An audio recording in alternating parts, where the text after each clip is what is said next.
Fury. Since you've been gone, things have gotten much worse.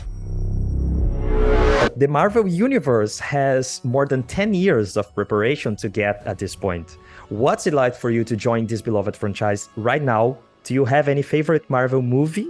Have you seen them all? I remember I went to see Black Panther when it came out because it was an event, and yeah, this series though really it stood alone for me. It really felt like a drama, and I think you can kind of watch it without having seen all of the films. I think if you're a fan and you know Nick Fury, you definitely get much more of an insight into his backstory and his humanity, which I think is one of the big appeals of the show. We get to know Nick Fury a lot more.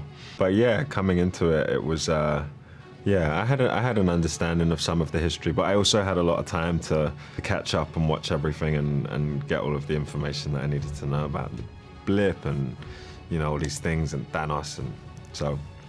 Gravik is a very powerful villain. I mean, he has this menacing presence. You can feel the tension in the air when he's in the room. How was the preparation to leave him? Have you took some inspiration from other Marvel villains or from other villains from other movies? There was a character on a show that I was watching at the time called 000. There was a character called Manuel who I was just really drawn to. There was something really magnetic about him, and it was just a beautifully understated performance, and of someone who's completely desensitized to violence, but also had opportunities to show his kind of vulnerability and where he was coming from, or at least what his struggles were. And so I was watching that at the time, but the preparation was, yeah, I found it really interesting because from the producer's point of view, they wanted to create a show that was more grounded and adult and perhaps a little bit darker. So I was like, with this character, you know, there was full creative freedom to try and create someone as three-dimensional and as real as possible. And so there's a wealth of examples of these like cult leaders and people who behave in these atrocious ways, and the reasons behind it, and how and why they get to the place that they do, where they can blow people up or, you know, like mass murder, like. And so, yeah, trying to like justify the behavior, or trying to get into the mind of like someone who thinks like that and like where that's come from. So, Jonathan Schwartz and the writers, the guys in the writers' room, yeah, we just got into those kind of conversations from really early on, and it's Ben and Sam, the two actors, are very difficult to say no to. It was like it was a treat. Yeah, we can sense that in your acting. So, you're a rising star in Hollywood.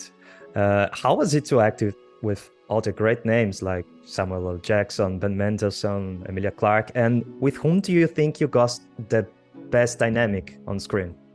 Oh, that's it's hard to say because I haven't. I try not to, like, in the bits that I've seen. I'm trying to look at like story and scenes that I'm in more objectively now, and just trying to understand, like, did we land the feeling that we needed to help the story? And because all of the like Sam and Ben were both so available, they're both so open and available as actors that they leave the space for real chemistry to happen. I had great fun working with both of them on two scenes in particular that are coming in episodes 3 and 6, I think. So it's hard to say who it was most. Me and Sam had some great moments, and Ben as well. And I say Ben and Sam because two of my big scenes are with those guys, and they were the two scenes that I read really early on and were why I wanted to take the job. This is personal. Very few of us know about the wars fought in the shadows that have raged on this planet.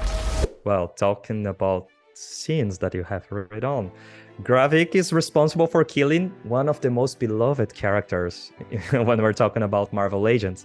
What was your reaction when you found out this was going to happen. And are you ready for the fans backlash? I guess. I don't know if I'll hear it. That final sequence in the pilot was really interesting to me because when I read it, he's not in it that much. But it was something about his behavior in that climax that I was like, oh, this is really interesting. This is not about just blowing people up. This is about his need for Nick Fury to see him do it as it's happening. Like, in terms of story, that was specifically that his behavior, I was like, oh, he wants Nick to see him do it. He wants Nick to experience that pain as it's happening. So there were like multiple layers to this like atrocious behavior. It was like, is he really doing this for any cause that is like, is this about his people or is this about him? Is this about a real personal rage towards two men in particular who he feels like have let him down?